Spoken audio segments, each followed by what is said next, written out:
एक दिन ना जनकपुर से दूत पहुंच गए आमंत्रण पत्र लेकर विश्वामित्र जी के लिए।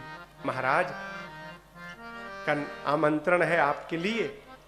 महाराज अपनी बिटिया के लिए स्वयंवर किए हैं, धनुष यज्ञ, तो आपको आशीर्वाद देने के लिए बुलाया है।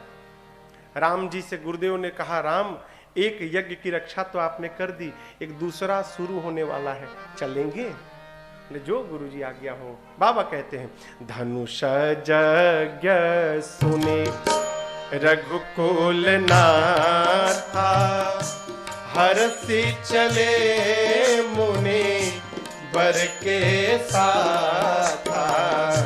धनुष यज्ञ सुने रघुकुल नाथा, चल पड़े, प्रसन्न होकर भगवान चल रहे हैं। वर के साथ आश्रम एक दिख मग माही, खग मृग जीव जंतु तह नाही।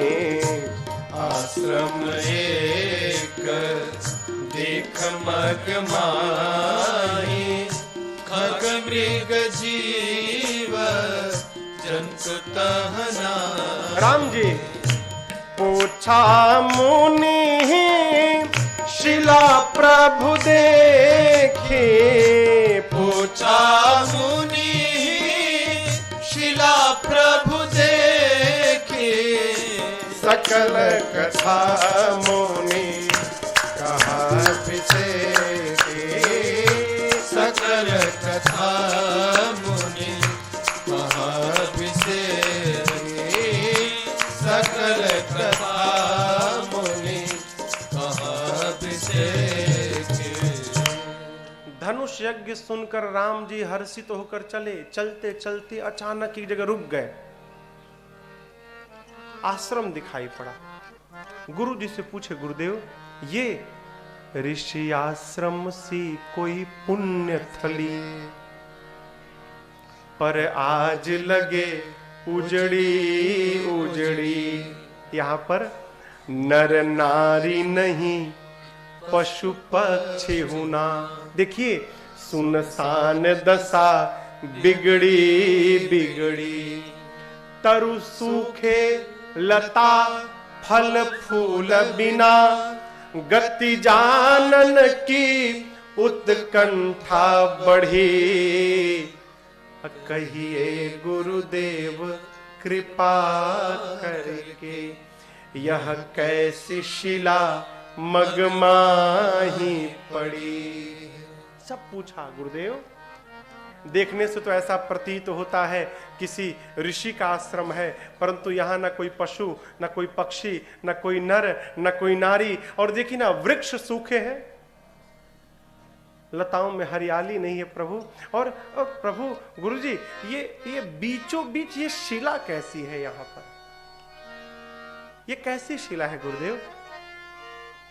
जैसे राम जी ने पूछा, गुरु जी ने तुरंत बताया, राम ये गौतम नारी श्राप बस, उपल देह धरिली। आपके चरण कमल रज चाहती, कृपा करहु रघुबीर। राम ये गौतम जी की अर्धांगिनी है, श्राप के कारण शिला की हो गई है। जानते हैं आप, ये आपके चरण रज की प्रतीक्षा में बैठी हैं। राम आप कृपा करिए ना इन पर, है जैसे गुरुदेव ने कहा न हो, राम जी ने कृपा कर दी।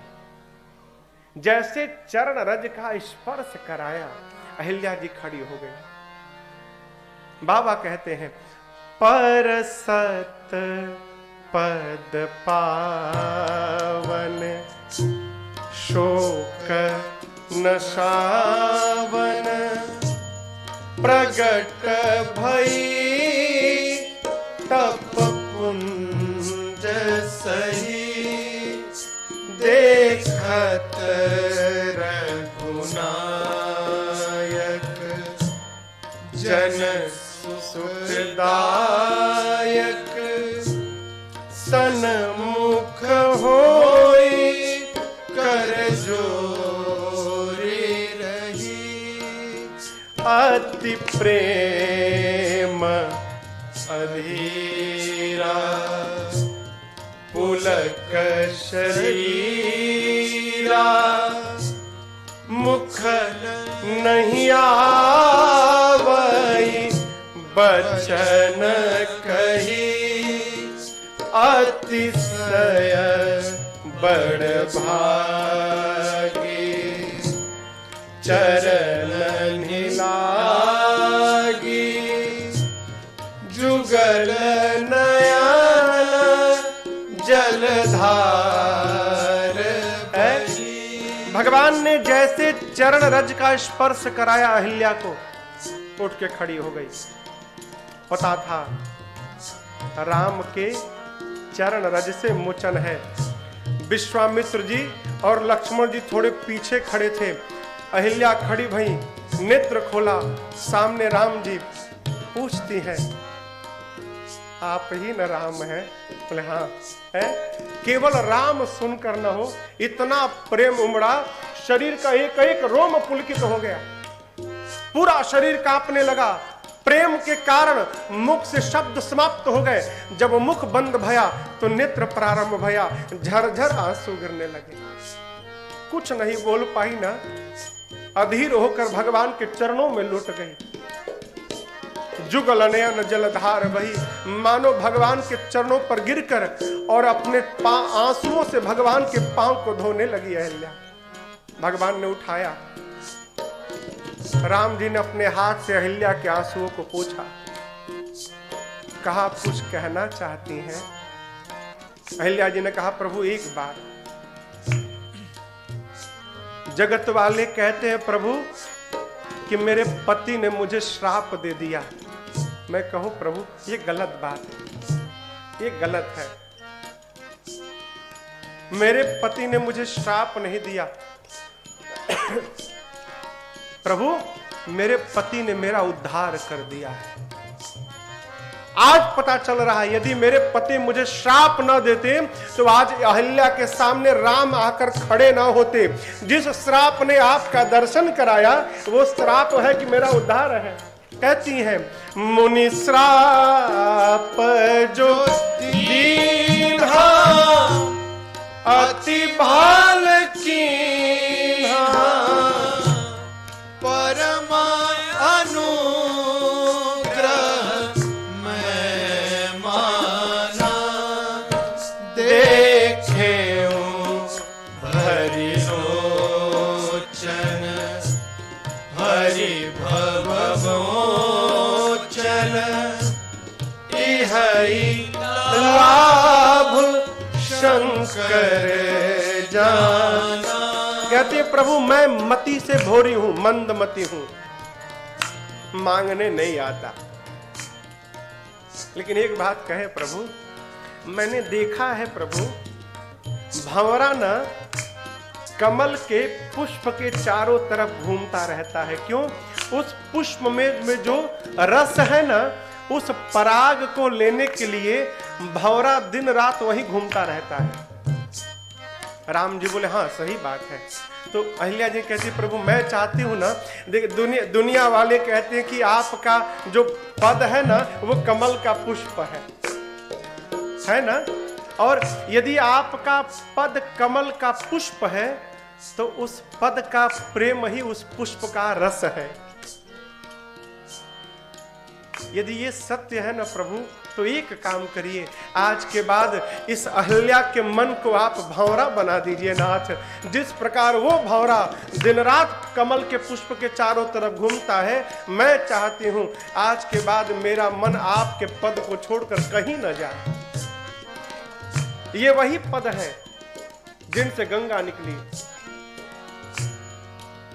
जिस गंगा को शिव ने सिर पर धारण किया। ये वही पद है जिनका सबसे पहले पूजन ब्रह्मा जी ने किया। आपने उसी पद को मेरे पे रखा। जेहि पद सुर सरिता परमा पुनीता प्रगट भई शिव से धरी सोई पद पंकज जेहि पूजत अज मम सिर धरे कृपाल हरि एहि भांति सिधारी गौतम नारी बार बार हरि चरण परी जो अति मन भावा सो बरु पावा गए पति लोक आनंद भरी जो अति मन भावा सो बरु पावा गए पति लोक आनंद भरी जो अति मन भावा सो बरु पावा। बार बार भगवान के चरणों में दंडवत करती हैं अहिल्या, मन चाहा वरदान प्राप्त करके। अहिल्या अपने पति के पास चली गई, गौतम जी के पास। यहां पर न पूज्यपाद गोस्वामी तुलसीदास जी अपना एक निर्णय सुनाते हैं। क्या? अस प्रभु दीन बंधु हरि कारण रहित दयाल। कहते हैं अस प्रभु कस राम जी जस, कौन भगवान कारण रहित दयाल। संसार में आपको ऐसा कोई नहीं मिलेगा माई बाप जो बिना कारण ही आपको प्रेम करता हो, कोई नहीं। केवल दो हैं संसार में, केवल दो ही हैं जो बिना कारण प्रेम करते हैं। एक का नाम है मां और दूसरे का नाम है राम। इनके बाद तीसरा कोई नहीं है। हाँ, यदि आपको ऐसा कोई मिल गया जो बिना किसी कारण ही आपको प्रेम कर रहा है, तो मान के रखिएगा आपके लिए वही भगवान है। कोई करता नहीं है वो, राम को छोड़कर कोई नहीं करता। कारण रहित दयाल तुलसीदास सठ ते ही भजू। कैसे? छाड़ी कपट जंजाल। पूज्यपाद गोस्वामी तुलसीदास जी अपने को कहते हैं सठ मूर्ख तुलसी, जो भगवान बिना कारण प्रेम करते हैं। ऐसे भगवान को छोड़कर तू जगत में फंसा है। जंजाल का त्याग कर और मेरे राघव का भजन कर, ये धर्म है। हमारे पूज्य महाराज जी एक भजन गाते हैं, भजन करो तुलसीदास सठ ते भज। कैसे? भजले प्राणी अरे रे अज्ञानी, बस 2 दिन की जिंदगानी। कहां तो भटक रहा है, कहां तो भटक रहा है। हाँ, झूठी काया झूठी माया, अरे चक्कर में क्यों आया, इसी से अटक रहा है। ऐसा क्यों